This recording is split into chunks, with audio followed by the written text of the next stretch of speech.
Hello everyone. This is South Carolina, Crime and History, and today we'll be telling the story of a boy whose crimes shook the community of Blackville, South Carolina.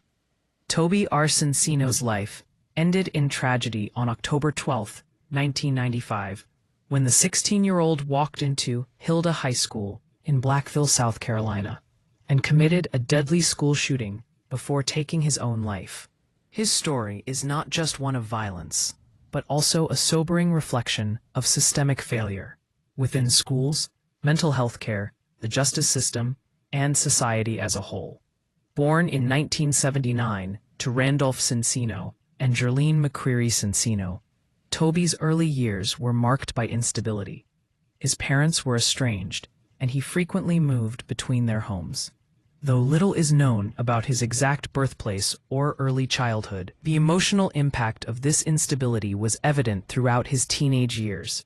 Described by friends as quiet and shy, Toby had a complex inner world that was clearly troubled. He struggled with mental health issues, received counseling through the Department of Mental Health, and was prescribed Zoloft, a commonly used antidepressant.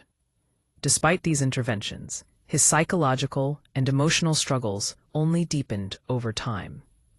Toby's school life was fraught with conflict. He was often bullied for his short stature and reported feeling socially ostracized. Though he occasionally lashed out at other students, friends insisted that he was more often the victim than the aggressor. His behavior at school led to numerous disciplinary actions. In 1994, he was expelled, and although he was eventually readmitted, he soon faced another expulsion in 1995 for making an obscene hand gesture on a school bus. The timing of this incident was critical. He was already on probation for prior offenses, including shoplifting and simple assault, and was again facing family court charges.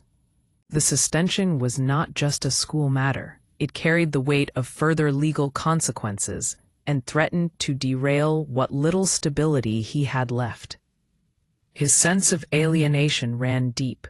He idolized infamous criminals like Jeffrey Dahmer and Charles Manson, revealing a fascination with figures who had also enacted violence against a society that marginalized them.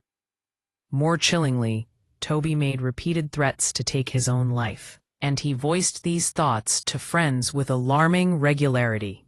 On the morning of October 12, 1995, just one day after his suspension, Toby entered the back entrance of Hilda High School with a .32 caliber revolver. At 8:40 a.m., he entered a classroom and shot math teacher Johnny Thompson in the face. Thompson survived. He then encountered another math teacher, Phyllis Sen, in the teacher workroom.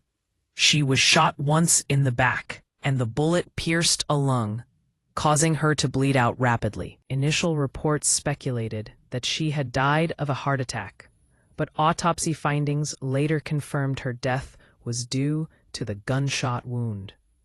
A student witness noted that Toby did not appear angry, but rather disoriented, as if he wasn't entirely aware of what he was doing. Shortly after the attack, Toby turned the gun on himself. His body was found near the school office. In the aftermath, many tried to make sense of what had happened. Some speculated that the attack was racially motivated. Toby was black. His victims and the school principal he was rumored to have previously targeted were all white.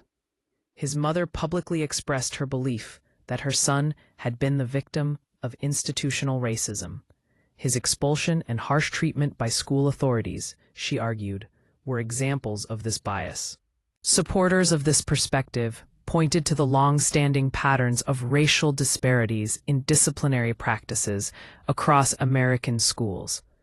In the end, Toby's life and actions left deep scars: a teacher dead, another seriously injured, and an entire community forever changed.